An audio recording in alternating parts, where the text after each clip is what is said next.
Hey, what is going on, everybody? Miko here, back with another video. So today I just want to tell you guys about three types of goals that there are. There are outcome goals, performance goals, and process goals.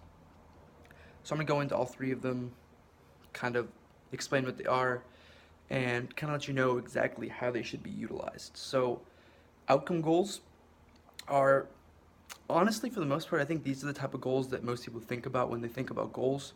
This is like, you know, winning the season, going undefeated, winning a marathon, getting the job, getting the promotion. Those are outcome goals. You are focused on a specific outcome.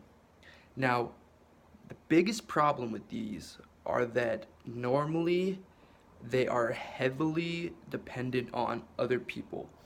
For example, if you look at like sports, having an undefeated season, you could play a flawless season and still have one game where some dude just goes off and scores a ton of points, plays the best game of his life, and there's nothing you can do about that. You could still be the superior team, but because you happen to have played them on the wrong time, and if you then don't hit that goal, a lot of people will then get down on themselves and it will hurt them.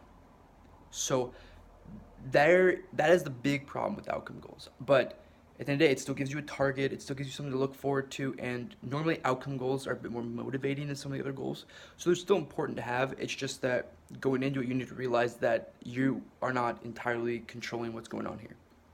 Performance goals are a little bit different.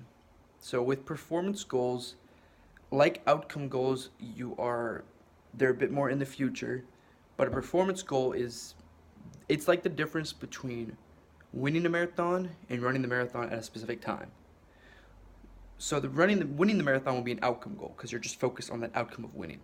Where running the marathon in under 4 hours, for example, would be you picking a specific time and holding yourself accountable to that time.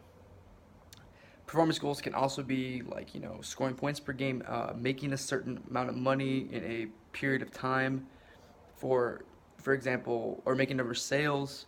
By money, I was talking in the sales aspect. You could also do, I don't know, if you are trying to become a better communicator with women, how many numbers you get, that could be a performance goal. So similar, but you're normally much more dialed in on a number and it's easier for you to quantify your progress. And obviously certain things are always going to be dependent on others, but these give you a little bit more control. And now process goals are the day-to-day things that you do to get there, essentially. So it could be, let's say your goal is to be the best three-point shooter in the region. So maybe you have a faulty jump shot. So your first process goal is going to be to work on your follow-through, getting really good at the follow-through. So process goals are real small things that you work on. Normally they're for training specifically. So to use a non-sport example, it'd be like if you're learning a language, let's say you're learning Spanish and you have trouble rolling your R's. You can say that this entire conversation that you're going to have right now, all you're going to do is roll your R's. That is what the emphasis of this conversation is going to be. You working on rolling your R's. That's a process goal. So, making sure you do it every time that you have the opportunity, really focusing on rolling the R's. As always, guys, thank you for watching this video. Please let me know what you think. I know this one was a little bit longer than some of the other ones, but comment, share. Love hearing from you guys.